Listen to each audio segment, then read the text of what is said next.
Over the last 2 weeks, Andrew, we've generated $5.4 billion in BTC gains. We're making $500 million a day. I'm staring at my screen, and we're selling dollar bills for $3, sometimes a million times a minute. And so it's not impossible. I mean, we may very well be the most profitable company in the United States, growing the fastest right now, because there's not many companies that are making $500 million a day doing what they're doing. If you don't like Bitcoin, you don't want any piece of it. But if you like Bitcoin, then this is a monster for you.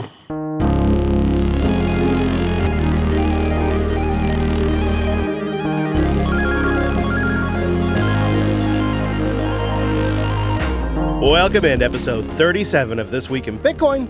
My name is Chris.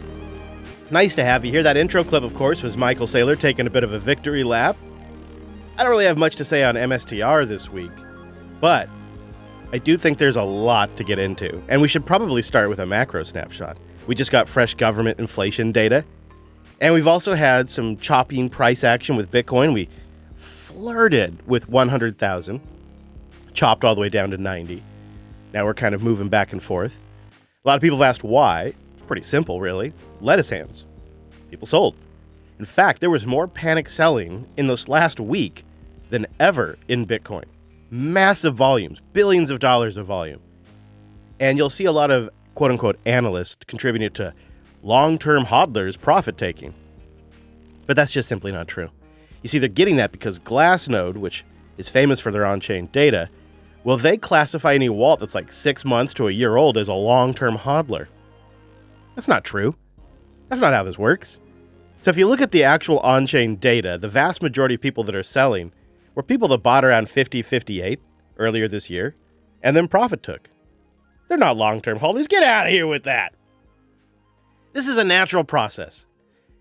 It flushes out the weak hands and it transfers Bitcoin to the stronger hands, to newer hands. It's how new people can get in the market. And to be honest with you, a little price consolidation on the way up, it's a good thing. It firms up the pump. You see, because you build a new price floor. And while we're doing this chop, our perceptions, it's just, they just change. It's the weirdest human psychology.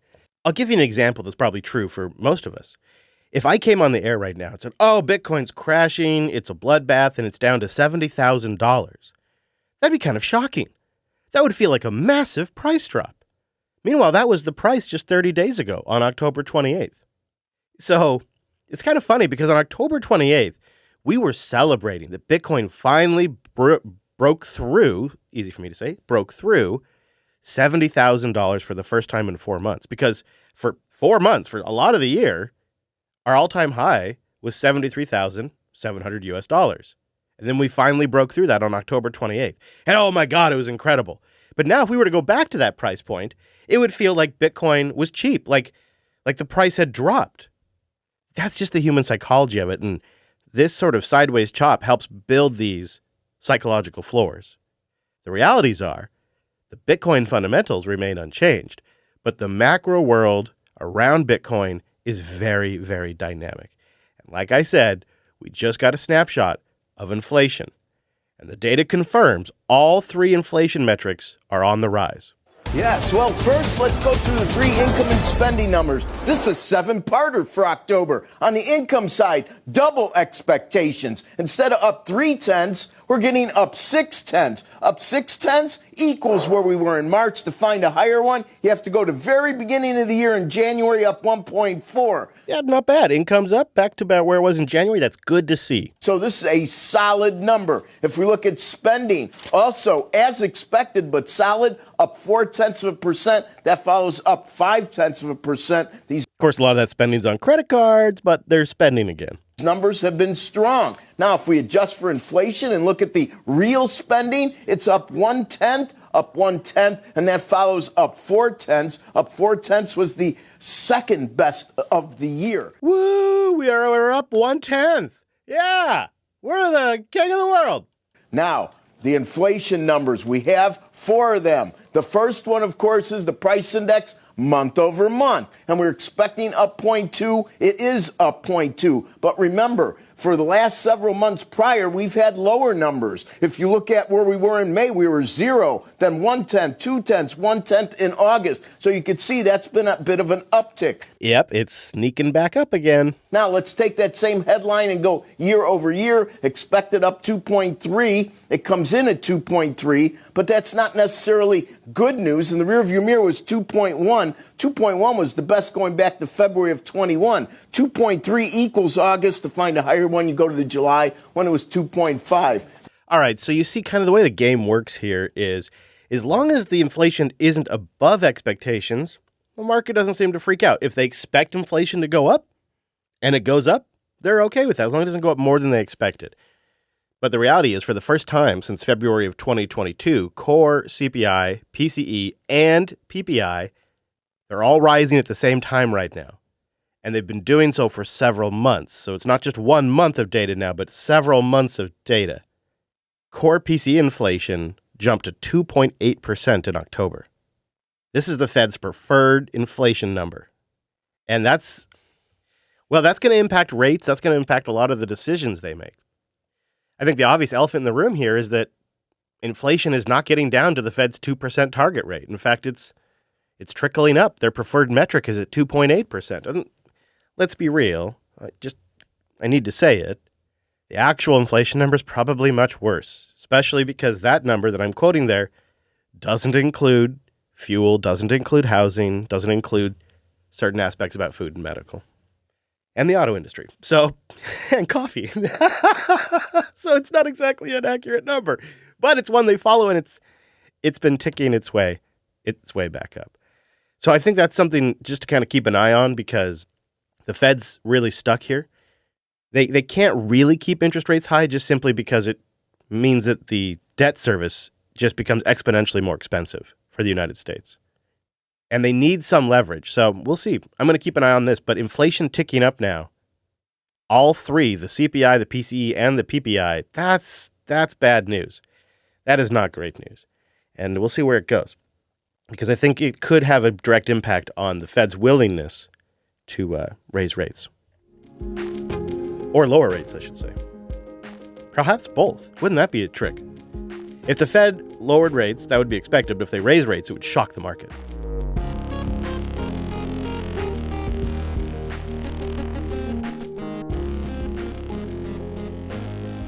All right, well, I'm going to play some clips from a show I've never played clips for on this podcast, and that's the Joe Rogan podcast, because Marc Andreessen stopped by the Joe Rogan podcast. It's, as always, it's a long conversation. I'll link to the entire thing. Of course, Marc Andreessen is well known for being the co-founder of Netscape. He's also just extremely active in Silicon Valley. His Andreessen Horowitz capital venture firm backs a lot of different crypto projects, many of which I think are junk. But he's an intelligent man. He follows the market pretty closely. And he sat down with Joe to explain to the layman what's happened with the banking system and Operation Choke Point 2.0. So before we get to Operation Choke Point 2.0, this is just a great explainer that just got blasted out to millions of people. Let's start with Marc's explanation of how we got to all these banks that are too big to fail and how we consolidated the banking industry in the United States and most of the West.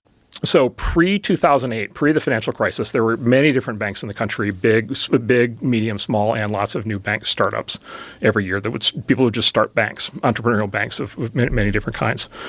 After the financial crisis, we had this problem called the too big to fail banks, right? The banks were too big. And so there was this legislation called Dodd-Frank, which was regulatory reform for banking, which was going to fix the too big to fail banking problem. They implemented that in 2011. I call that the Big Bank Protection Act of 2011. It was marketed as it was going to solve the problem of the too big to fail banks. What it actually did was it made them much larger. So those banks are those too big to fail banks, the same ones we bailed out, are now much larger than they were before. The banking industry has concentrated into those banks. All the mid-sized banks are being shaken out, and they're periodically they'll go under. Like we had a bank in Silicon Valley, it's called Silicon Valley Bank, right? And it went under, and this has been happening all across the economy. And then since Dodd-Frank, the number of new banks created in the United States has dropped to zero. Whoa! And so the banking system is being centralized basically into 10 big banks. They actually have a term. They have a great term called GSIB, globally significant something bank. And so there's like 10 GSIBs, and then basically what's going to happen is those are going to consolidate basically into the three big banks. And if you get debanked by one of the big three, You're done. You're absolutely done. oh my God. But think about it from the other side. If you're the Treasury Secretary and you want your political enemy debanked, it's just a phone call, right? Which is what has been happening, which was happening under the prior regime. Wow. Right. And again, like at that. Zero new banks. Yeah, zero. It literally was like cardiac arrest. It was like, that's it for new bank charters. And we've had companies that have tried to start new banks, and it's essentially impossible because you have to comply with the wall of regulation. You need to go hire your 10,000 compliance people and your lawyers, but you can't afford to do that because you're not big enough yet. So you can't function. Like you can't exist. Wow. Like it's ruled out. It's by definition, it's ruled out. You can't do it. It's not financially viable. Wow. Right. So that happened in banking. That's what they've been doing in social media. This has been the same. It's been the same. And by the way, this has happened in many other industries. By the way, this happened in the food. The food industry is greatly consolidated. That's a lot of what's happened in that industry as well. It's the intertwining of government and the company, right? Because at that point, it's like, okay, is this a private company? Yes. Like it's still a private company. It has a stock price. It has a CEO. Does the CEO have to do everything that the relevant cabinet secretary tells him to do? Yes, he does. Why does he have to do that? Because if not, it's going to be investigations and subpoenas and prosecutions and proctological examinations for the rest of his life. Wow. So that is the important context to understand, and how these bureaucratic agencies can work with the banks, even though they're private companies, to get to their means. So that's the context you need to be aware of. Now let's get into Operation Choke Point 2.0. Mark talks about debanking that happened to some of the tech founders that he knows. And when you listen to this clip, at least for me, I can't help but think, man, if it can happen to these guys, it can literally happen to anybody. Because these guys are well-known, well-positioned, well-financed, and it's happening to them. Like Elon explained that there's more agencies than there have been years of the United States. Correct. Yeah, 450 federal agencies and 2 new ones a year. And then my favorite twist is we have this thing called independent federal agencies. So like, for example, we have this thing called the Consumer Finance Protection Bureau, CFPB, which was it's sort of Elizabeth Warren's personal agency that she gets to control. And it's an independent agency that just gets to run and do whatever it wants, right? And if you read the Constitution, like there is no such thing as an independent agency, and yet there it is. What does her agency do? Whatever she wants. What does it do, though? Basically, terrorize financial institutions, prevent fintech, prevent new competition, new startups that want to compete with the big banks. Really? Oh, yeah, 100%. How so? Just by terrorizing anybody who tries to do anything new in financial services. And Can you give me an example? Well, I guess, debanking. This is where a lot of the debanking comes from, is these agencies. So debanking is when you as either a person or your company are literally kicked out of the banking system. Like they did to Kanye. Exactly, like they did to Kanye. My partner Ben's father has been debanked. Really? We had an employee who For what? For having the wrong politics, for saying unacceptable things. Under current banking regulations, here's a great thing. Under current banking regulations, after all the reforms of the last 20 years, there's now a category called a politically exposed person, PEP. And if you are a PEP, you are required by financial regulators to kick them off of to kick them out of your bank. What? You're not allowed to have What if you're politically on the left? Well, that's fine. All right, so Mark goes on to explain why any of this works in a country with free speech, in a country where you're supposed to be able to start a legal business and operate that local business. This is where the government and the companies get intertwined, back to your fascism point, which is there's a constitutional amendment that says the government can't restrict your speech, but there's no constitutional amendment that says the government can't debank you, right? And so if they can't do the one thing, they do the other thing, and then they don't have to debank you. They just have to put pressure on the private company banks to do it. And then the private company banks do it because they're expected to. But the government gets to say, we didn't do it. It was the private company that did it. And of course, JP Morgan can decide who they want to have as customers, of course, right? Because they're a private company. And so it's this sleight of hand that happens. So it's basically a privatized sanctions regime that lets bureaucrats do to American citizens the same thing that we do to Iran. Whoa. Just kick you out of the financial system. And so this has been happening to all the crypto entrepreneurs in the last 4 years. This has been happening to a lot of the fintech entrepreneurs, anybody trying to start any kind of new banking service because they're trying to protect the big banks. And then this has been happening, by the way, also in legal fields of economic activity that they don't like. So this is Operation Choke Point 2.0. And you kind of have to understand how 1.0 came along to understand why this is 2.0. And so a lot of this started about 15 years ago with this thing called Operation Choke Point, where they decided to, as marijuana started to become legal, as prostitution started to become legal, and then guns, which there's always a fight about. Under the Obama administration, they started to debank legal marijuana businesses escort businesses, and then gun shops, just like your gun manufacturers, and just like you're done, you're out of the banking system. And so if you're running a medical marijuana dispensary in 2012, like you, guess what? You're doing your business all in cash because you literally can't get a bank account, you can't get a Visa terminal, you can't process transactions, you can't do payroll, you can't do direct deposit, you can't get insurance. Like none of that stuff is you've been sanctioned, right? None of that stuff is available. And then this administration extended that concept to apply it to tech founders, crypto founders, and then just generally political opponents. So that's been like super pernicious. I wasn't aware of that. Oh, 100%. And this is called, so it was Operation Choke Point 1.0 was 15 years ago against the pot and the guns. Choke Point 2.0 is primarily against their political enemies and then to their disfavored tech startups. And it's hit the tech world like we've had like 30 founders debanked in the last 4 years. Really? Yeah. It's been a big recurring pattern. 30. But this is one of the reasons why we ended up supporting Trump. It's like we can't live in this world. We can't live in a world where somebody starts a company that's a completely legal thing and then they literally like get sanctioned, right, and embargoed by the United States government through a completely unaccountable, by the way, no due process. None of this is written down. There's no rules. There's no court. There's no decision process. There's no appeal. Who do you appeal to, right? Like who do you go to get your bank account back? So this is why the crypto industry became such a huge lobbying force. They had to push back against this. It was existential for them. And this kind of stuff impacted Bitcoiners every single day. Even right now today, it's impacting Bitcoiners. Look at Alby.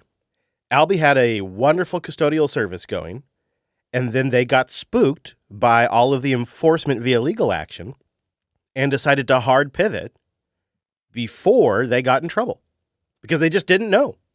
They're a U.S. company and they just didn't know. And so they pivoted to Alby Hub, which is a great product. It's very strong, but it doesn't offer the ease and convenience that a custodian service did. I think for the long term, people are better off being self-hosting. But there is a space in the market for users that just want to boost a podcast to have something a little simpler. And Alby had to run away from that market because they just didn't know what was going to happen. If somebody was going to come for them, if they, as Mark puts it, would end up in the eye of Sauron. Now, I'm not a big Mark fan. I think their company's backed a lot of crap, but he definitely was boots on the ground for Operation Choke Point 2.0. So the man has standing in the space. So I wanted to capture that on the show, so we have that. Now, let's talk about one of the potentially most bullish things for Bitcoin in 2025, and that is the Bitcoin Strategic Reserve. And as you'll no doubt recall from previous coverage, Senator Lummis is the one that's really heading this up. She swung by Fox Business to talk about how she feels things are going. And it sounds like she thinks they're going pretty well. She talks a little bit about Trump's cabinet coming together, which she believes is going to bring to fruition this Bitcoin reserve bill. Things that President Trump raised during his campaign, and he seems to be assembling a very pro-Bitcoin cabinet. His leadership understand the assets, not only just Bitcoin, but other digital assets and the opportunities for blockchain. And it then moves into the whole AI culture as well. So I see these things as being part and parcel of creating a 21st century economy that has its anchor in the United States. Yeah. I think it's interesting that they're wrapping in AI. I guess ride that hype train, baby, right? I don't know. But she also stopped by, that was Fox Business, she also stopped by CNBC to keep the momentum going. The same day, I believe, too. We got off the gold standard a long time ago. My question is how much you would spend tax dollars at a time where we're talking about trying to reduce costs. How much would you spend on Bitcoin as part of this reserve? We wouldn't have to spend any new dollars. We have reserves at our 12 Federal Reserve banks, including gold certificates that could be converted to current fair market value. They're held at their 1970s value on the books, and then sell them into Bitcoin. That way, we wouldn't have to use any new dollars in order to establish this reserve. The United States already holds over 200,000 Bitcoin in the asset forfeiture funds. So that would be the initial source of Bitcoin. So no new money spent on this reserve. We got off. All right. All right, there you go. Sell the gold. Buy the Bitcoin. I bet the gold bugs just love that. I bet they just love that. Brazilian lawmakers have proposed an $18 billion Bitcoin reserve in Brazil, which would be about 180,000 Bitcoin. So it seems like they're hungry over there as well. The city of Vancouver just announced a proposal for a Bitcoin reserve. States, up to 3, are rumored in the next few weeks in the United States to announce proposals for Bitcoin reserves. Are you understanding how bullish this is? Are you getting this? And then you combine all of this now with, we've gone from the Choke Point 2.0 administration to an extremely crypto-friendly administration, in part because they're pumping their own bags. I admit it. They're pumping their own bags.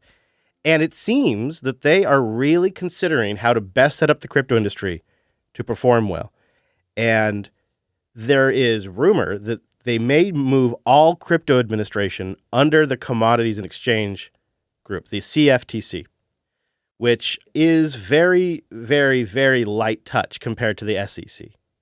The CFTC is much more kind of like do something and ask for forgiveness later, where the SEC is very much an active enforcement agency with a much larger legal branch.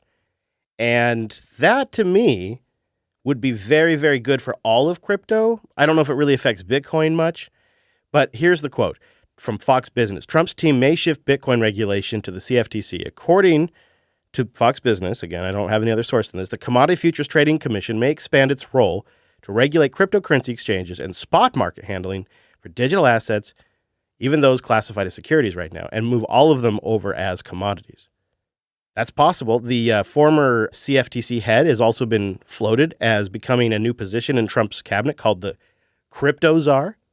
So it could happen. And again, like I said last week, I think mostly that's good news for all of the shitcoins. But it does also bear well for Bitcoin as well. So this all seems like it's setting up pretty well.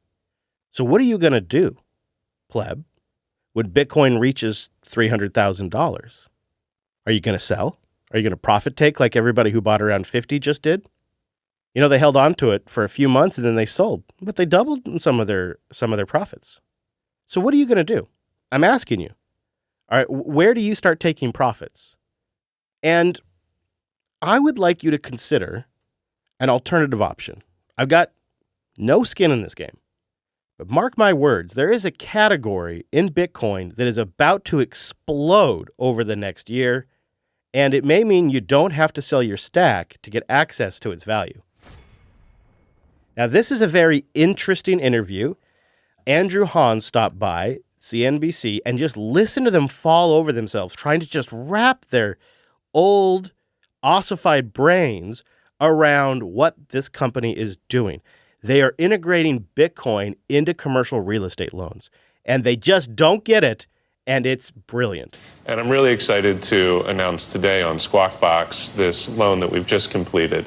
We combined a seasoned multifamily asset in Philadelphia, about 50 meters away from the First Bank of the United States, the one that Alexander Hamilton started. We combined that asset with around 20 Bitcoin. And we provided a loan to refinance the existing mortgage on the property, to provide the asset sponsor some funding for capital improvements, and with the remainder to buy the 20 Bitcoin. Okay, we got to go backwards. Go ahead. You got to go backwards. We're just going to slow the whole thing down so everybody understands what happened. Okay. So there's a property. Yep. Physical property. Multifamily. Right? It's a multifamily. 63 units. It's a multifamily property. The sponsor, effectively the owner of that property. Yep. Needs a loan. That's right. Okay. They come to you. That's right. Okay. You say, we'll provide you the loan in the form of? A loan.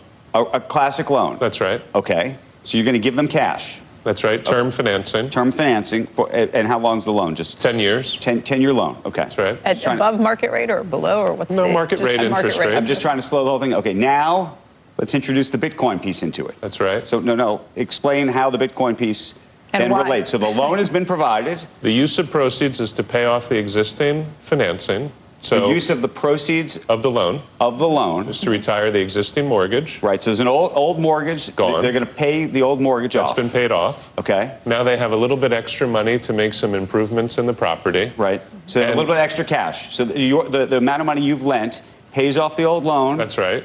It's also you have a little bit of extra to fix Improve stuff the up. property, fix stuff up. Yep. And then with the remainder, which is a little bit So you more. have even a little extra, an That's extra right. turn. And that, instead of cash out, it's Bitcoin in.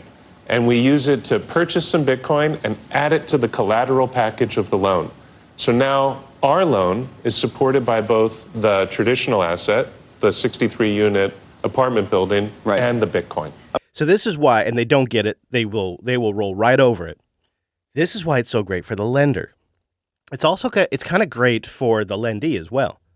If something goes wrong and you can't make your mortgage payment, let's just call it a mortgage payment, they don't have to go through, the lender, don't have to go through all the rigmarole of going out, assessing the property, repairing damage, deciding if they want to try to put it on the market, what they're going to do, if they're going to re-underwrite it. Like, that is, if you've ever been involved in this process or watched anybody involved in the process, that can be a 6 to 9 month process. Just that part before they even begin to reclaim their money. But with Bitcoin, they can do a margin call. They have a provable scarce asset that they have the wallet address to. They can always verify its existence, and they can margin call it whenever the terms decree. So if the terms say you have 48 hours to make good on your loan, then you don't do it. They just pull the value out of the Bitcoin.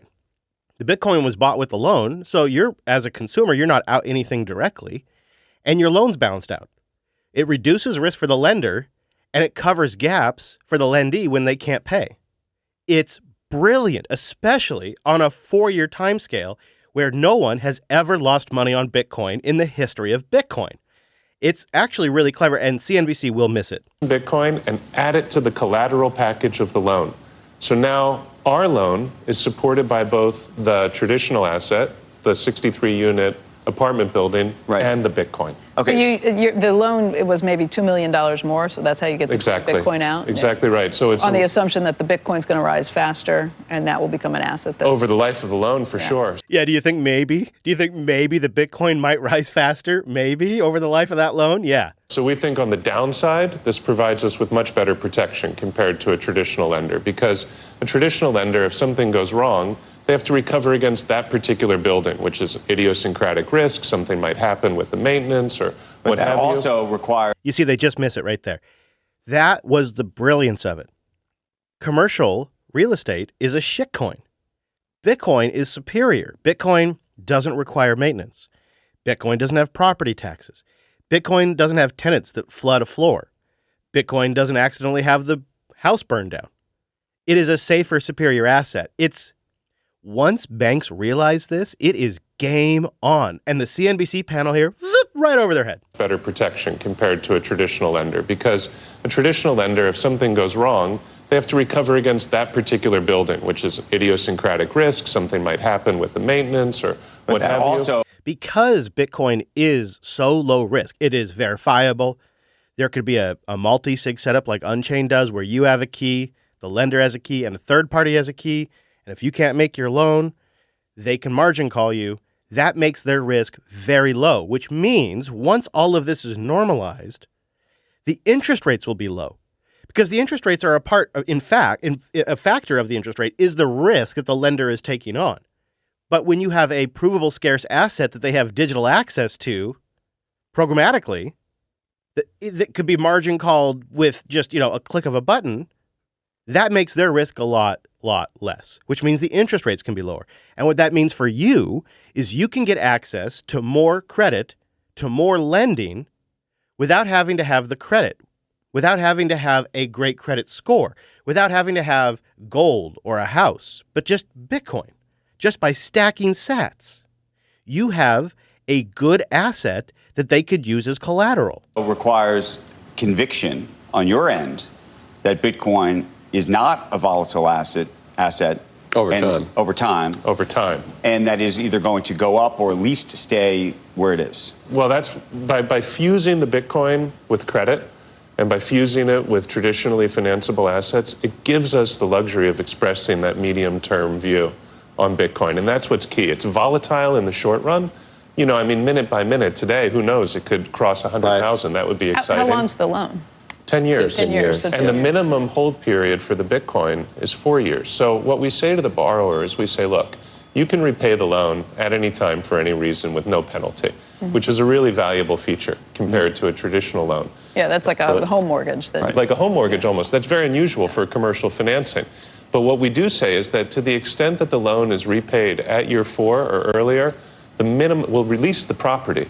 But the minimum length of time that the Bitcoin has to stay in escrow is 4 years. Mark my words, this is going to be a massive industry. And here's my question to you. At what point are you going to take profits? Boost in and tell me. And if you're going to sell some Bitcoin, why wouldn't you just take out a Bitcoin-backed loan? There's no credit check.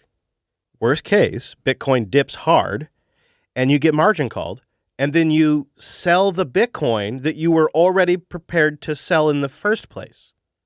And if the market doesn't take a dramatic dip, you don't have to sell that Bitcoin, but yet you still get access to some of the value. And if the market rips while you have the loan, say you took out a loan at $58,000 and now Bitcoin's worth $98,000, well, the gains of your collateral just paid off the loan, or you pay off the loan with fiat and you keep the gains. So you might not even end up having to sell your Bitcoin in the first place, but you still get access to the capital.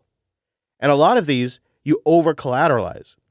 So you do like, say you want a $5,000 loan, well, then you put in $10,000 worth of Bitcoin. You're over-collateralized, so that way you can absorb some of the price fluctuation. And you can always add more collateral.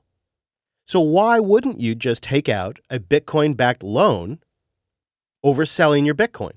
Because selling your Bitcoin is a taxable event.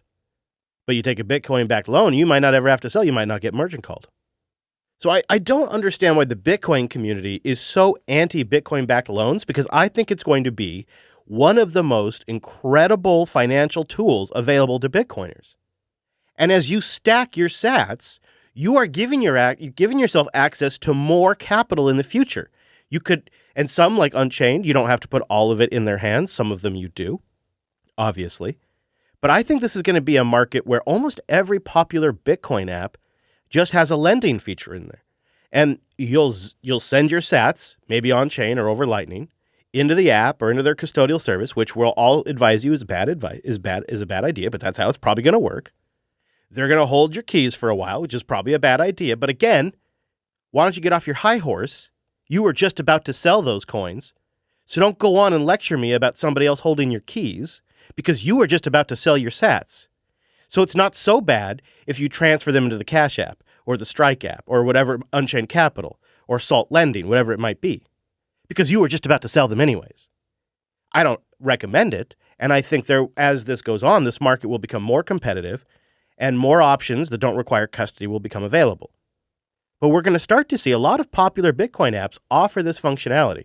And I just happened to catch Strike CEO Jack Mallers on a live stream yesterday or the day before, I can't remember. And he was asked by the live stream, what do you think about Bitcoin-backed loans? And he doesn't come right out and say Strike's about to offer this, but tell me if his answer isn't basically Strike's about to offer this. What do you think of these collateralized loans with Bitcoin? I think collateralized loans in Bitcoin are a huge deal. Huge deal. Why do I think that they're so cool? Because listen, Bitcoin is close to $2 trillion market cap. That is $2 trillion of new wealth, new capital that's been created for people, right? 15 years ago, Bitcoin owners and holders have made $0. 15 years later, today, Bitcoin investors, holders, owners have made $2 trillion. That's a lot of money that people have made that they want access to, but they don't want to sell the Bitcoin. How do you get access to the wealth without selling the Bitcoin? You get a loan. And that's the same thing in other assets too. How do you get access to the wealth of your home without selling your house? Let's say, for example, I wanted access to this house and its wealth, but I also need to sleep in it. What would I do? I would get a mortgage. I would get a loan. So I think Bitcoin-backed lending is huge. Now, it's volatile. So you have to be responsible. You have to be an adult. You have to do math. Do not do it irresponsibly. Make sure that it's with an institution that you trust. It's not be hypothecating. All of those normal checks and balances. But I think Bitcoin lending is massive because everyone wants to hold Bitcoin. The number one rule, Saylor said, never sell your Bitcoin. But you got to get access to the wealth because there's a lot of new wealth created and people want access to it. So I'll ask you this. Why would you not get a Bitcoin-backed loan over selling your sats? I just don't understand it. Like, I cannot conceive of the scenario where selling your sats is outright better than getting a Bitcoin-backed loan. And I'll take this a step further. I actually put some skin in the game here. I have a couple of different repairs across a couple of different vehicles that I need to get done. And so when Bitcoin was $57,000, I took out a $5,000 loan against my Bitcoin, just a small portion of my Bitcoin. And now Bitcoin's worth $98,000 or around 95 as I record. I could basically pay off that entire loan with my collateral. Now, I don't sell my sats, so I'll pay it off with fiat. But I'm using the Salt lending platform simply because they have a feature that I think is kind of nice. And I don't think they're the end all yet, but there's just not a lot of options for Bitcoiners because things like Unchained Capital, they have a minimum of like a $100,000 loan for a small business. And I'm not sure if they even offer something for personal anymore. Where Salt lending is like $5,000, I think is the minimum, or maybe $1,000. And they have a feature in there where if the Bitcoin price does start to crash, they can swap your Bitcoin over to stablecoin, hold it in stablecoin during the price dip, and then move it back into Bitcoin when the price starts to go up again, preventing a margin call. That's a brilliant idea. You also can load some stablecoins into your wallet over there, and if there is a need to top off, it can pull from the stablecoins instead of pulling from your Bitcoin collateral. That's also pretty brilliant. And they have a nice app that helps you manage where you're at with everything. So I'm experimenting with this so that way I can put my money where my mouth is because I needed access to some of that capital. I had cars to fix. And I'm not going to sell my Bitcoin to fix a depreciating asset. That's ridiculous. But I might take a little bit of a tiny loan against my overall stash to get that stuff done. Now, had I taken that loan out at $57,000 and the price crash, well, I would have had to put more collateral down. But following the trends like I do, and this is one of the, I hope, one of the benefits you get from this show, is the analysis. Following the analysis that I do for this show, my analysis was, quite simply, that Bitcoin was about to rip, and that if I took out a loan around $57,000, $58,000, I would very likely end up doubling the value of that Bitcoin before I needed to pay off the loan. And I already have. I'm only a couple of months into it, because you can do the math. And I've already essentially with collateral paid off the loan. I have not cashed out that collateral. But to me, that was just a no-brainer as opposed to cashing out at $58,000. How much would that suck right now if I had cashed out at $58,000? And I'm sitting here looking at 95,000 Bitcoin. I still have that Bitcoin and I have access to a little bit of cash. So again, why would you sell sats when you could take out a loan? Boost in and tell me your thoughts on this. If I'm looking for somebody to kind of, check me on this and see what I'm missing, because it just seems like this is going to be a massive product offering in the future when you have a pristine asset like Bitcoin. And even with the services that are available today, like Salt lending, it's pretty nice. I can get an ACH transfer into a bank account, or I can get it in stablecoin, whichever I prefer to work with. And then you pay it off with stablecoin or your collateral. That just like, and can you imagine when you open up the Strike app and one of just the buttons, one of the tiles is just get a loan? And the loan isn't based on your credit score, but it's based on your Bitcoin balance. There's nothing more fair than that. That's as fair as a market gets. Tell me what you think. What am I getting wrong? Or maybe I'm getting it right. Boost in and let me know.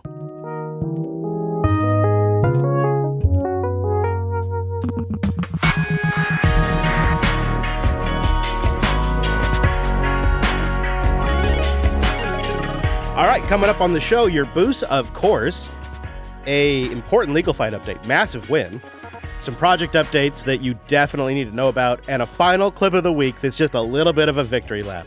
So, before we go any further, I'd like you to know that I have some affiliate links in the show notes. I have no official relationship with these companies.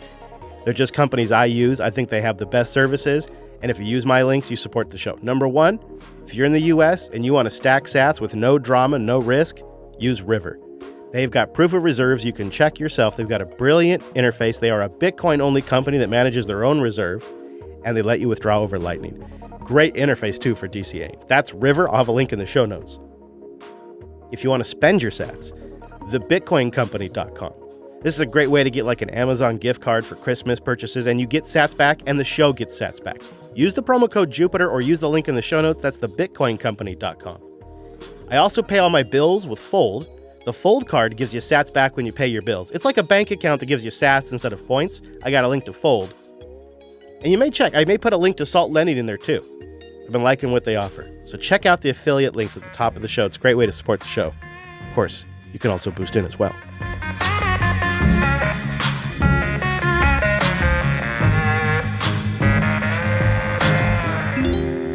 And we do have some great boosts this week, and our first baller boost is from Indigo Eagle, 85,333 sats. Oh! He says, this is the first MSTR breakdown that makes sense. Thank you very much for that signal. Well, Mr. Eagle, thank you very much for that boost. I really appreciate it, and I'm glad that the MSTR breakdown makes sense. I wasn't totally sure, to tell you the truth. Satsquatch is back with 65,000 sats. All systems are functional. Another thought-provoking adventure in Bitcoin land. Great clips and insights. Thanks for the great inside track into Saylor. Well, Satsquatch, thank you very much for supporting the show. Banks are Ponzi schemes run by morons. It's nice to hear from you. We got 50,000 sats from user 3833. You gotta set your profile in Fountain. Oh my God, this drawer is filled with Fruit Loops! And he sends us a big old row of ducks.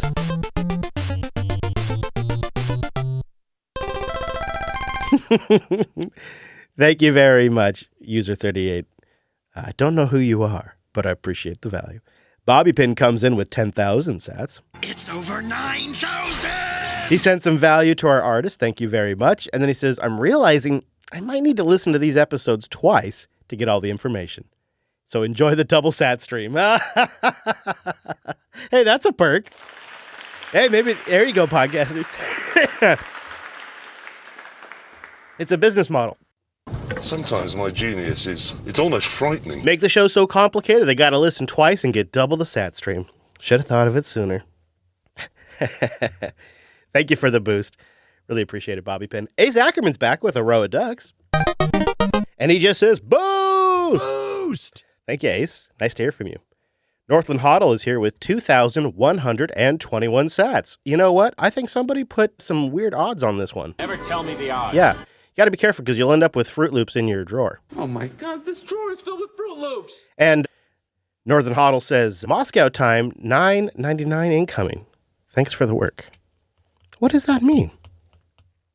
Are you from Moscow? That would be awesome. I don't think I've ever heard from a listener in Russia. If you're listening in Russia, please let me know. But thank you, Hoddle. It's great to hear from you. If you are, even if you aren't in Russia, I mean, if you are, I'm going to be like extra impressed, but even if you're not, I still like you. Chatty Mike comes in with 6,000 sats. I love the idea of the Bitcoin reserve. We squandered our oil reserve in the UK, and it seems sensible. A long-term policy to invest and keep debt down for future generations. I hope you guys get it, but I worry about vested interest spiking it. I'm stacking and cracking, but looking for alternatives. I wish the UK was as pro-Bitcoin as the US. Maybe we will catch up. I'm a big fan of the show and appreciate you trying to keep things apolitical and focused on the Bitcoin. Oh, thanks, Chatty Mike. Yeah, I was just looking. It looks like there is some crypto regulation coming your way. And I don't have a complete grasp on it, but it does seem like there is some draft crypto regulation and that they kind of have a goal to figure it all out by 2025. I'm wondering what that will lead to, obviously. I'm a little nervous, but I'd love it if you shared any thoughts as you hear about it. I do think it's exceedingly unfortunate that the UK has had such a bad version of Bitcoin painted for them. I talked before about the BBC's coverage being extremely negative, and they have been so ravaged by inflation that people could have really used the tool. And instead, they were robbed of that opportunity because of bad information. And so, Chatty Mike, pat yourself on the back because you're one of the rare ones that saw through that. And I don't know, man, I'm proud to have you as a listener. If you saw through that and you're listening to this show and you're coming from the UK, that's pretty awesome. Thank you, man. Appreciate the boost. Open Source Accountant is here with 10,000 sats. Put some macaroni and cheese on there, too. Just checking in after that bomb cyclone. Hope you and the family are well. Thank you, Open Source Accountant. That's really kind and considerate of you. I prepared, man. I was, because, they were telling me where my rig is at, where I have my RV parked. They were telling me 70 mile per hour winds, and they're telling me here at the studio, 60, 65 mile per hour winds, and we have a Meshtastic node mounted to the roof, and, the RV doesn't really like those kinds of winds when you have the slides out. So I prepped the whole yard. I even took my smoker down and put it away. I wrapped all the barbecues up real tight and made sure I had zip ties around the covers and all that so they wouldn't blow off. I took my Starlink down, dude. I brought my slides in on the RV, so the wife and I were living in tiny bus land for a night, and it ended up not being bad at all in my area.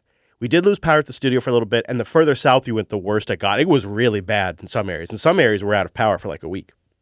But up where we're at, it was one of the more minor windstorms of the year. The windstorms that came the next couple of days afterwards that nobody even talked about were worse. So the preparation was somewhat worth it. But thank you for thinking about us, Open Source Accountant. I appreciate that and the value. Now, how about this? Nakamoto 6102 comes in with 3,000 sats. And they're giving me the hang loose sign. To that, I say to you, live long and prosper, sir. Live long and prosper. Now, Bitcoiny97's here with the Jar Jar boost. That's 5,000 sats. You suppose? And he says, Bitcoiny. I agree. We need a Bitcoiny sound, We need something kind of just for you. Security authorization accepted. Yeah, all right. Well, you hear it. You heard the board accepted. That rounds us out. Thank you, everybody who boosts in above 2,000 sats. We got a few under 2,000, but I cut off there just for time on the show. We had a nice showing with the streaming, too. 44 of you out there just stream sats as you listen to the pod. What an incredible way to give value back. Collectively, you stacked 58,473 sats for the show. Now, you combine that with those of you who decided to boost in, too, and give me a message to read and chat with me, which I always appreciate. We stacked collectively for the show 297,582 sats. Not bad at all. If you'd like to boost the show, get a new podcast app like Fountain FM or any of the other ones listed at podcastapps.com. You could go all the way from they'll host it for you to you host it all. Just depends on what you like. And then you send your message and your sats into the show. And I'll read it on the air. And I stack to help support the show. Thank you, everybody. Appreciate that very much. And I hope to hear from you this week as well. Let's move right along because I have so much more to get into, and the show is already running too long. How did this happen? Where did I go wrong? Okay. I have some good news for you.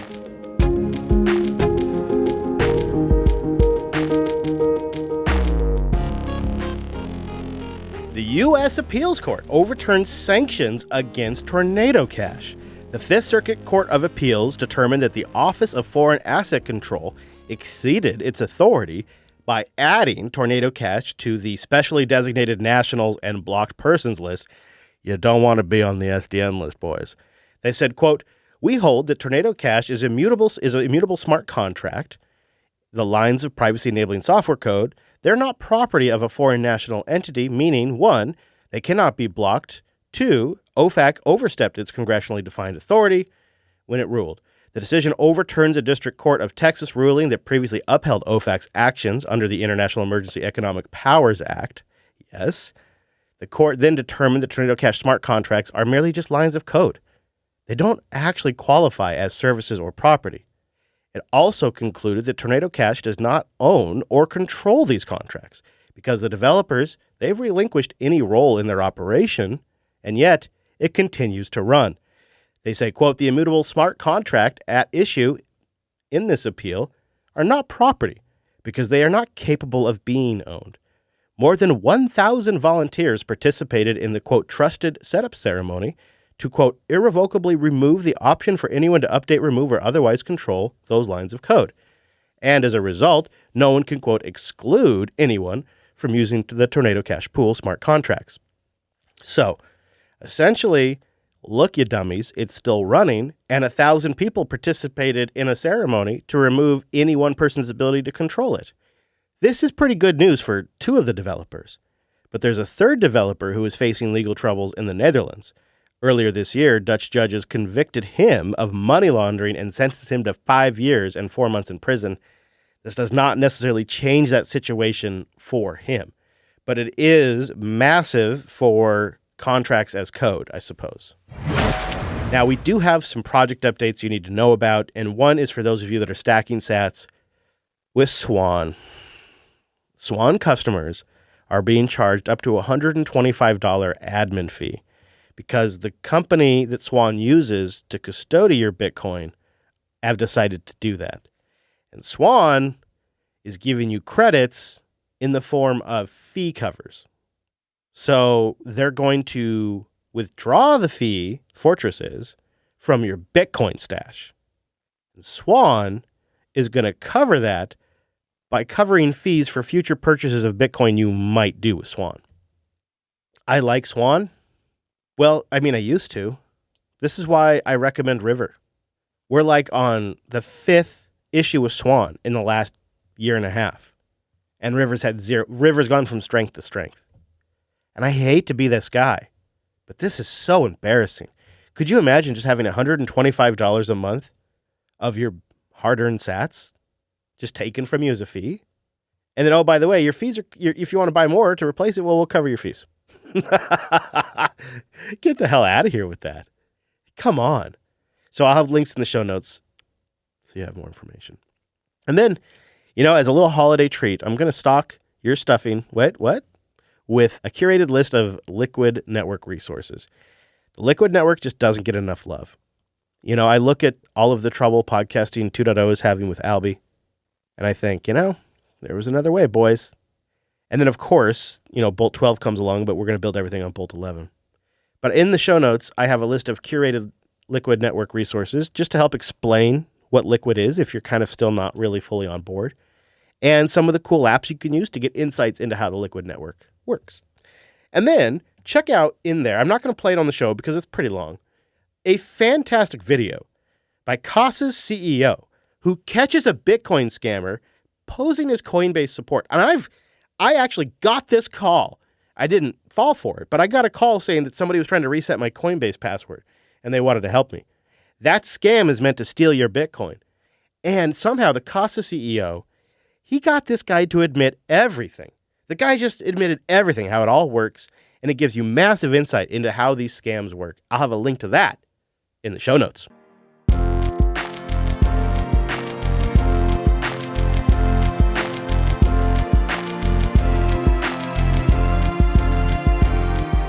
And that brings us to our final clip of the week. I'm going to play this for you, not because I love dunking on politicians, but that is part of why.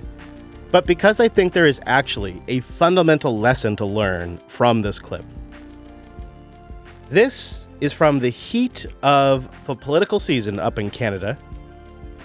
And this is Prime Minister Justin Trudeau warning everyone listening to stay away from Bitcoin. So beyond having a plan to make people mad and amplify and reflect back that anger, we haven't really seen a lot of concrete proposals from Mr. Poilievre. I mean, he did make one. That's not fair. You're right. He had one great opportunity for people to opt out of inflation. He recommended this last spring. You can opt out of inflation if you invest your money in Bitcoin. Yeah. No. He stayed up late, watched all sorts of YouTube videos, and came to that conclusion. He said that himself. Buy Bitcoin, opt out of inflation. Well, any Canadian who actually listened to, maybe that's why those guys with the flags are so mad at me. Any Canadian who listened to him would have lost more than half their life savings since last March. Ooh.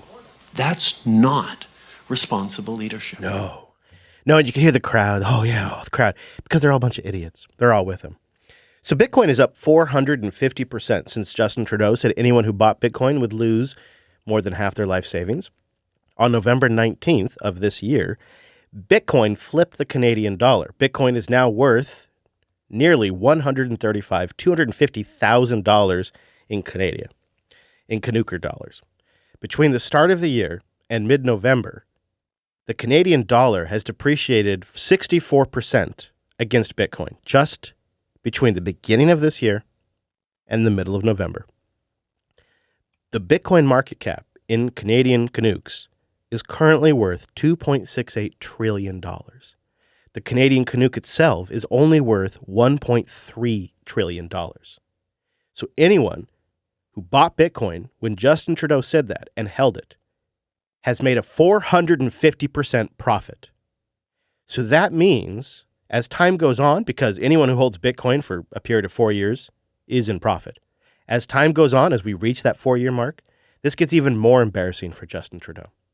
But worse than that, Justin Trudeau laughed and mocked something that could have been a tool for the very middle class he was stumping to get the votes for, all in the service of just dunking pathetically on a political opponent.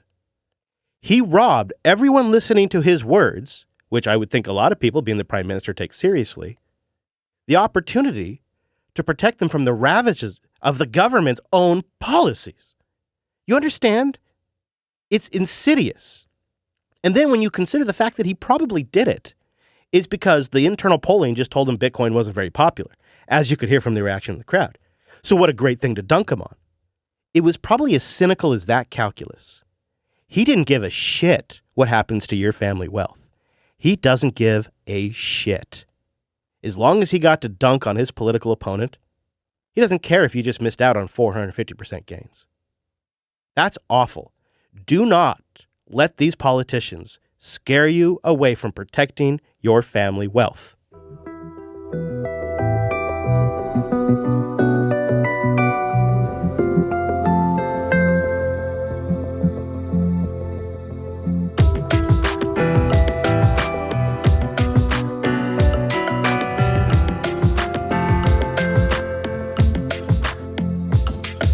All right, let's check in on that wealth-preserving technology. As I record, Bitcoin is at $96,530 Shows you how bad the Canadian dollar is doing. Sats per dollar are 1,036 sats to 1 USD greenback. We are up 2.3% since the last episode, down 3.2% from the all-time high. The network is doing quite strong. I'd like to see some more nodes on there. I see people didn't take my advice. There are 19,687 reachable nodes. Maybe you all spun up some Tor nodes. I'll give you some credit for that. The all-time high price, as we sit here right now in State of the Network, is 99,740 USD greenbacks. That was set on November 22nd, 2004. So we're down 3.2% from the all-time high. But I'll tell you, it feels pretty great where I'm sitting at 96,000, 100,000, 101,000. It all feels pretty great, baby. The state of the Bitcoin network is very strong.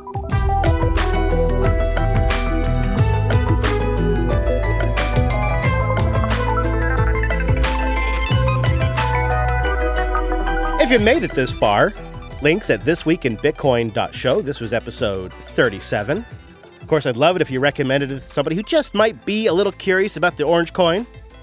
Maybe it'll help them get on the right and narrow and get away from all those meme coins. I'd love it if you boosted them with something that I missed. Maybe I got a bad take, something I should have talked about. And of course, your thoughts on a Bitcoin loan versus selling your Bitcoin. I would love for this to be the #1 Bitcoin podcast for the Jupiter Broadcasting community and the Podcasting 2.0 community. For that, you got to share it with somebody. And of course, it means I love to play a value verse song.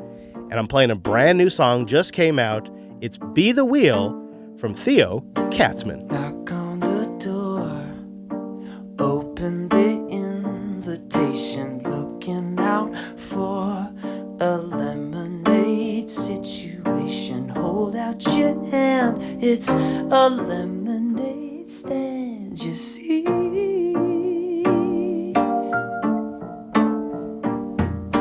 Thousands of years stuck to the ocean bottom out of the blue. Dayton, Ohio.